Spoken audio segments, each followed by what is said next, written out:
Imagine a student walking into your classroom scratching their head, and within minutes, whispers begin. They have lice. But what if that reaction came from a misunderstanding rather than the truth? Head lice are not a sign of poor hygiene, and they can happen to anyone, regardless of age, background, or cleanliness. In fact, millions of children experience head lice each year. As educators, our role is not only to support students' health, but also to create a safe environment where they feel respected and not embarrassed.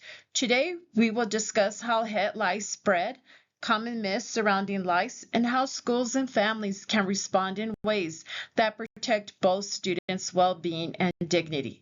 So with that, let's learn about the itchy truth, understanding head lice. Head lice identification. Head lice are tiny parasitic insects, 2 to 3 millimeters in length, that live close to the scalp. They are tan to grayish white in color and move quickly through hair. Adult lice have 6 legs with claw-like tips used to grip hair strands tightly, making them difficult to remove. Nits or lice eggs are oval-shaped, about 0.8 millimeters, firmly attached to hair shafts near the scalp. They appear yellow or white and are often mistaken for dandruff. Key signs of an infestation include persistent itching at the scalp, neck, and ears, and visible nits within 1 to 2 centimeters of the scalp root. Head lice, a visual guide understanding what to look for. So here's a guide on head lice and how big they are. They are tiny bugs, but they are a very big problem. So how big are head lice? Head lice are very small, about the size of a sesame seed. And you can see here where we have a picture of a head lice, the sesame seed, and then also compare it to a pencil eraser. So they are very small. Then we have the parts of a head louse. You have your antenna, the head, the legs. There are 6 legs. They have a thorax and an abdomen. And the abdomen holds the organs. It also expands when the louse feeds on blood. Did you know that lice are not visible to the naked eye easily? They move very quickly through the hair. Anyone can get head lice. It is not a sign of poor hygiene, which I thought it was, but as I did my research, it is not. Some fast facts: lice live about 30 days on the human scalp. They stay on the scalp and do not jump or fly. And their eggs or nits are even smaller, about the size of a grain of sand. And then knowing the facts helps us stop the spread. Here's an infographic on head lice and what you need to know.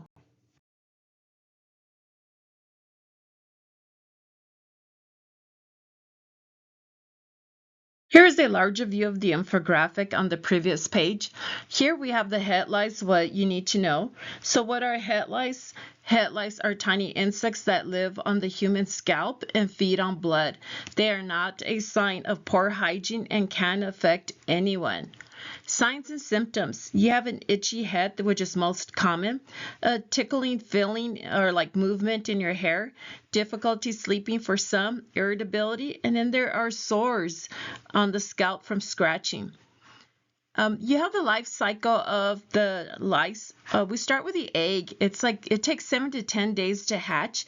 Then you have the nymph. It takes 9 to 12 days to mature. And then the adult louse. It lives up to 30 days on the scalp. So that is like a whole month on your scalp. How lice is spread. Head lice spreads mainly by head-to-head contact. Less commonly, lice can spread by sharing hats, scarves, headphones, combs, or brushes. Some prevention tips: avoid head-to-head contact during play or activities. Do not share hats, hair accessories, combs, or brushes. Check your child's head regularly, and then teach children not to share personal items. If you happen to get lice, or if your child does get lice, there are some treatment steps. Number 1, treat. Use a lice treatment product as directed.